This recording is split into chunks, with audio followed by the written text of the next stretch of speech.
I think it's an Amiga coffin. I think it is. It looks like it. Yeah, it is. Is it? Yeah, I think it is. Yeah. Yeah, but it's not an Amiga. No. It was. It's a 1983. It is. Did you know 1983 was the year that Michael Jackson released Thriller? Is it? One of the best-selling Oh, albums. hang on, we've had this conversation. It was the best-selling album of all time, but I'm not sure if it is now. There was another release that year as well, I think we've discussed before. Yeah. Vintage. Right, let's get into it.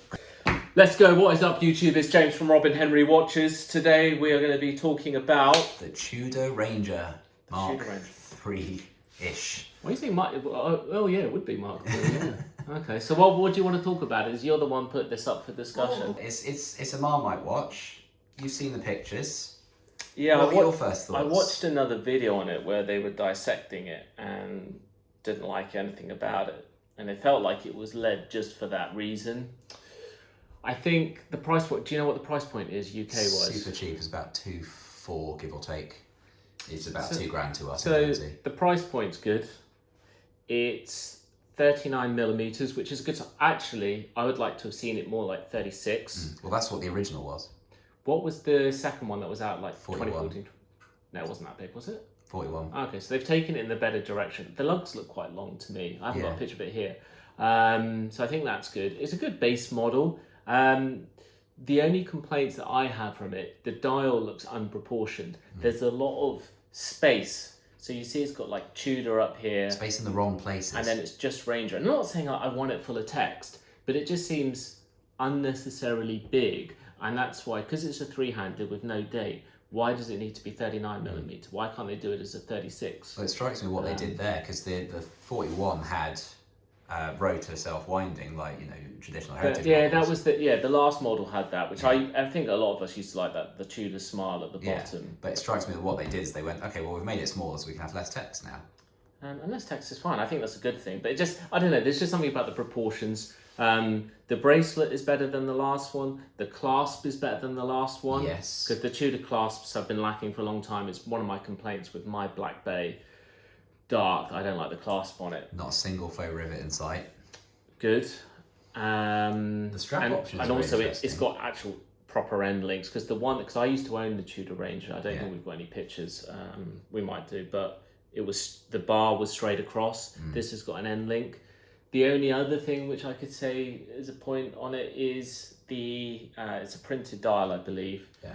And it's the Fotina again. It's not terrible, but I'm just like, why not make it white? Why are brands still going down this heritage model? I know it's a heritage model, but the fake loom patina, like we've been through that in 2015, 14, 16. That's very Marmite as well. Some people really like the Fotina, like I like the Fotina So the story that they're trying to put behind this is that some expedition or some crap, right? Yeah, Greenland expeditions, they gave them I don't remember them talking about that on the last release. Now, No, I could be wrong, but okay, you know, watch companies are marketing companies, so I get that, why they're putting that out. But like, okay, it's a polar exploration.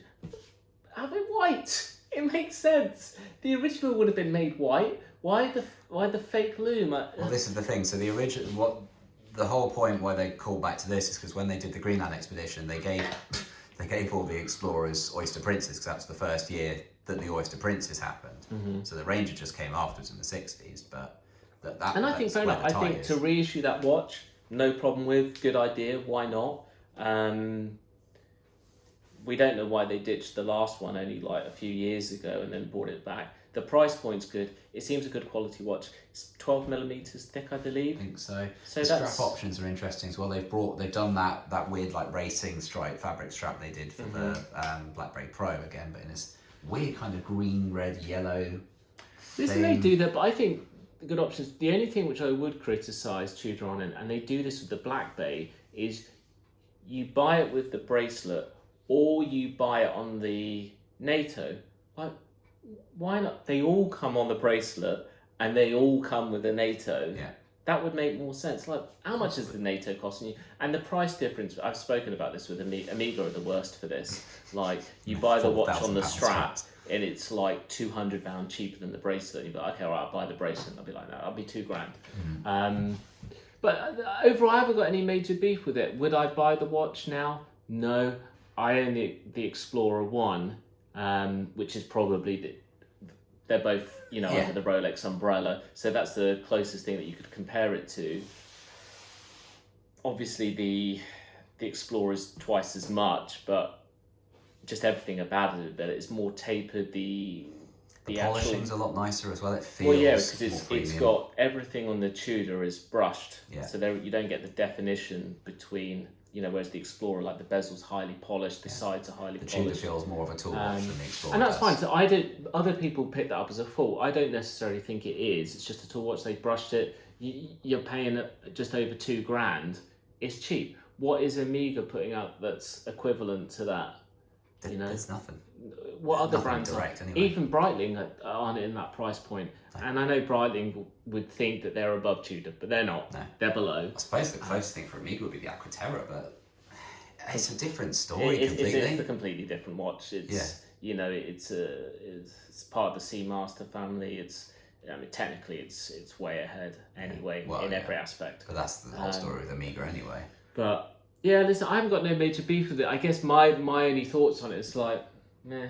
Yeah, I was about to say that's what I'm getting from you there. Is just When I originally bought the watch, it was I said I didn't know when I bought it. I found it on my photos. It was 2015 that I bought it. Could have even been 2014. God knows. Anyway, it was 2014 or 2015. But at that point, I think it cost me it was either £1,500 or £1,800. I had it at that time it came with an army camo like NATO, which from Tudor. I think I've seen a picture at some point. Which was cool. If it was 41mm, which I can't remember, it was too big. But it was all right. That was the first time they'd done it. This time, and also, inquiry only. Oh, do me a favour. It's just... For that. It's... Tudor needs to stop persisting with that. It's frustrating.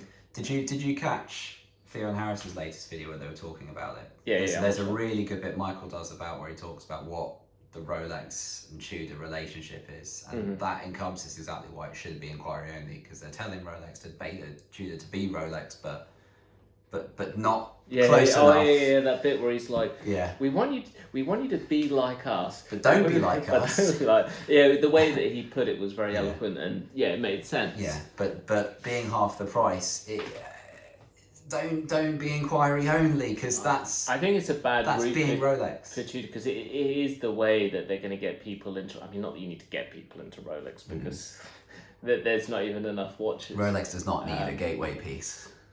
But that should be, an outlet for them to be creative, which they're doing, but also accessible. And Tudor has always been accessible, and now maybe it's just the dealers doing it, the authorised dealers. Maybe it's them. I doubt Tudor have said, "Oh, it's inquiry only." Maybe it's the authorised dealers creating Do you reckon this. there's enough supply for the demand? Do you Or think it always it's has inquiry been. There by always force? has been, or it's always come out. For example, when the Black Bay GMT came out, you couldn't get it. It softened after a while. They're freely available at discounts now. Same with the Black Bay 58. But the hot ones, do you think it's not actually a deliberate move? They've got to a point now where obviously there's so much spillover from people who can't get their rollies. They're picking up the hot Tudors. When I was in Portugal last month, they had every single model there available to buy. But then they had an Explorer available to buy as well, so... Listen, Mr. James rolls into town. They roll out the red carpet. He's heard about your 995 subscribers. Yeah, exactly. Of course he has. Also, as well, thank them. I got my tax refund this week. Oh, really? Yeah. Oh, at last. Something nice happened. That's good. So yeah, they did me a good one there. But listen, meh. Yeah. I'm not a hater on it.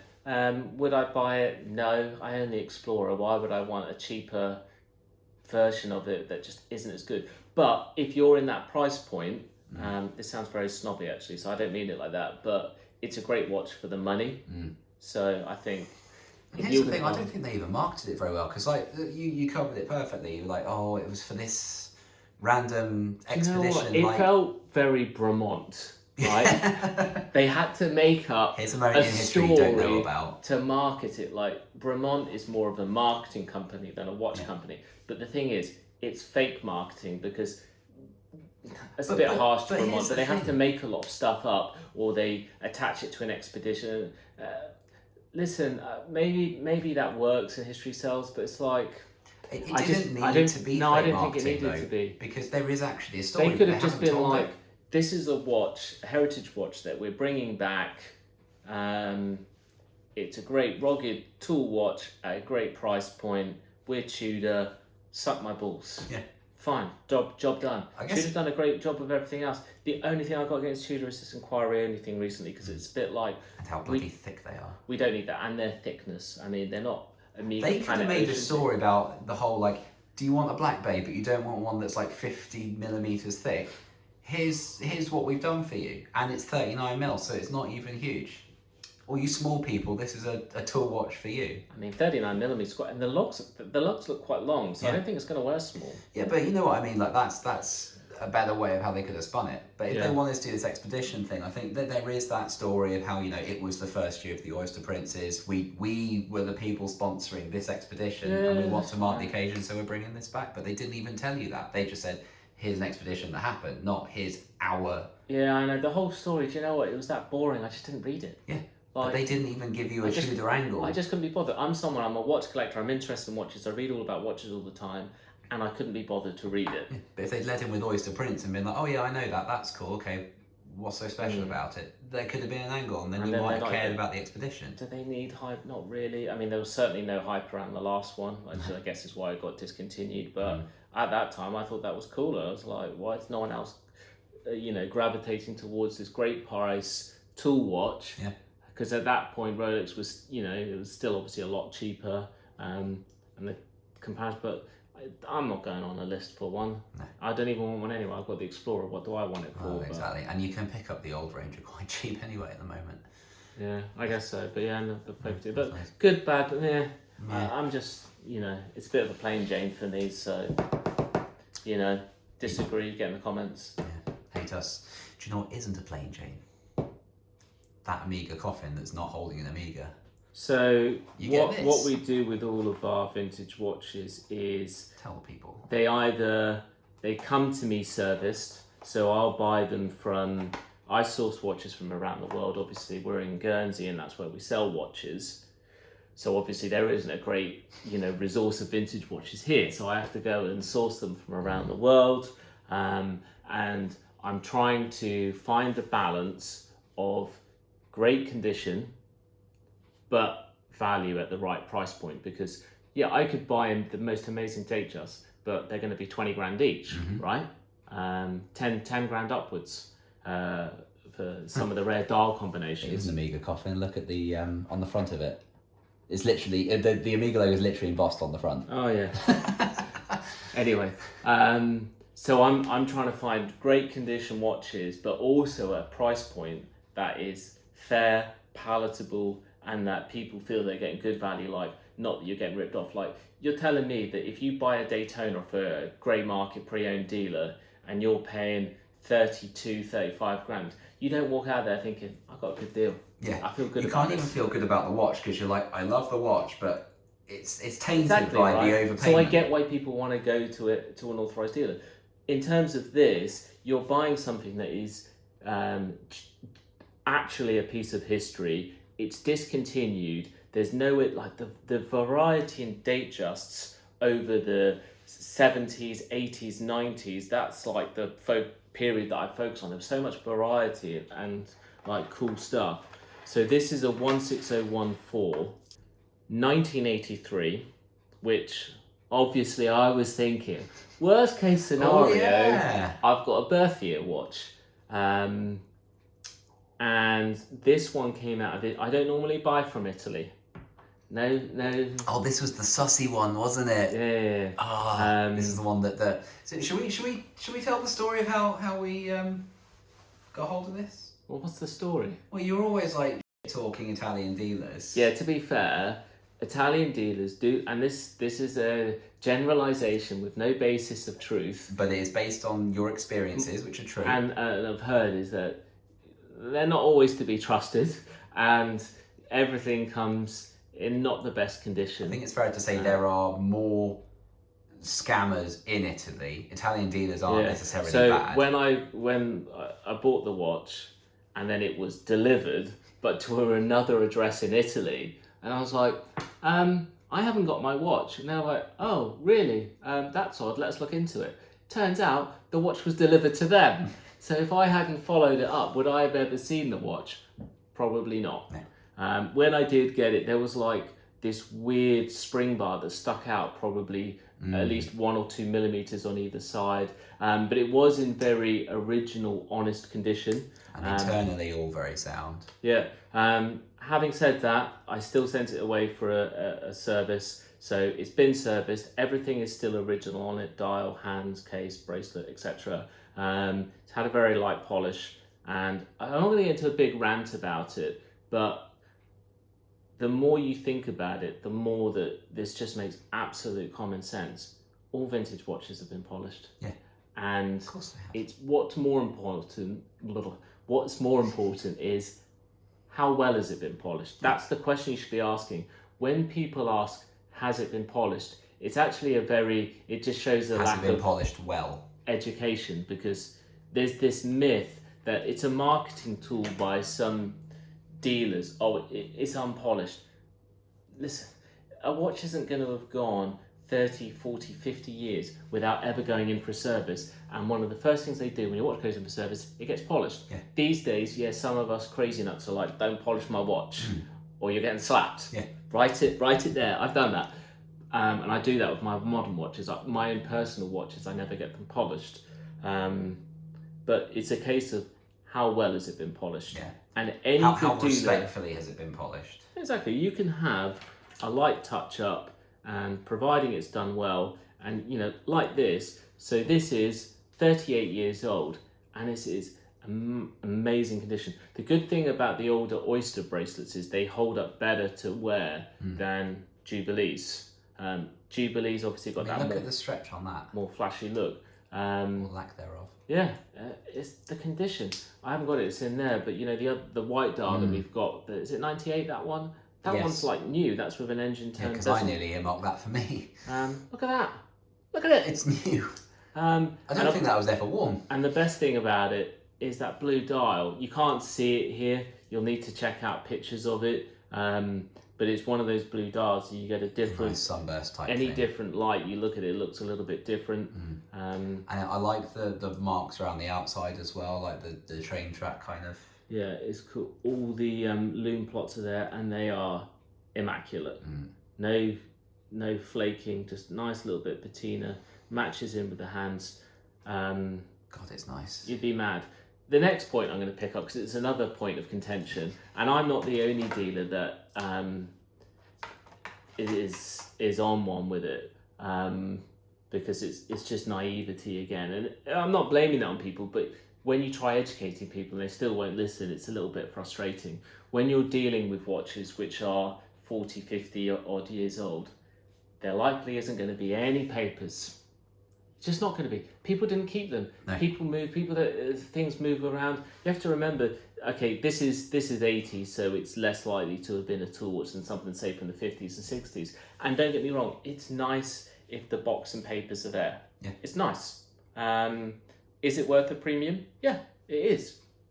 But only really on resale. The papers are only really worth the premium if you're thinking about resale value as well. Broadly speaking. There's a difference between modern and vintage. I would just say this: it's nice to have them, but I have a lot of people that contact me, and one of their first questions is, has it got box and papers? And I'm like, no. And they dismiss the watch purely because there's not paperwork, because they believe through some other misinformation that the watch might be a fake because there are no papers. Yeah. But the actual reverse is true, that no paper. I said to one guy, I was like, right, I can give you a box with it. I've got vintage boxes in there. I said, I'll tell you what I'll do. You can buy the box and papers online. You can just order them, fake ones. I was like, do you want me to order you some fake papers? I mean, like... It makes you wonder how many people are asking it to rule out fakes versus how many are asking it because they want ask them. it like they ask, has it been polished? Because they believe that's the right method. That's the way it's done. It's like, when you buy a second-hand car and you start turning the wheel and stuff, like, oh, you lift up the bonnet and you look at the engine, you're like, But that's internet culture seeping in as well, because it's all the, like, you go on to watch Reddit and like the second someone posts something up, it's like vultures, and they're waiting to jump into you. And if you've bought a watch and it's not got papers, you could have the coolest watch with the coolest history worn by well-educated "Hasn't got papers." and knowledgeable collectors know that the paperwork makes no difference, and more importantly, it can lead you into a fake or Frankenstein watch. Or a Frankenstein watch will have some original parts, or they might take parts out of others. Let's say if we're talking about dials. yeah, exactly. It could be an hands. original dial, but not original to that watch. It could be a real Rolex movement, but not from that watch. Or people will be even more scrupulous and put in, fake movements, and you're not going to know. That should be something more you should be asking is, right, the hand, are you guaranteeing that the dial and the hands are original? Yes, fine. Okay, that's a reasonable and good question to ask. Or, what's the timekeeping? When was it last serviced? Those are reasonable questions that you should be asking. But this obsession, I had another dealer reach out to me about another one of my watches, and they were like, okay, we want it. Has it got the papers? And I was like, no. It's like, no, we don't buy anything without papers. And I was like, you what? Basically, what these people are trying to get is a vintage watch that's in brand new condition. That's called buying a new watch. If you've got the money to do that as well, that's absolutely fine. Because you will pay a premium for it, and I don't begrudge anyone that, but what you can't expect to have always is like the most original, fantastic watch at a great price and not pay the premium for it. But I'll always revert back to most of them don't. Big dealers that deal in a lot of watches, I've said this before, Amsterdam Vintage Watches, they're one of the biggest vintage dealers out there, and they literally say we don't want watches with paperwork, because they're so annoyed by this whole culture of I've got papers. Most of the watches they sell don't have paperwork. You're from '83. I'm sure the papers are out there, but do you know where your papers are right now? Where's your birth certificate? Somewhere, You don't even have papers. I don't have papers. It's like, buy the condition of the watch before anything else. The condition and the originality over a piece of paperwork. In fact, you know what? I might make a video and show you how easy it is to get fake papers. Yeah. Watch the latest episode of Roman Shaft's Grey Market, that Rolex Daytona they got with the fake warranty card. Yeah? Like, that's how that guy got done. But, it's got the card, it's fine.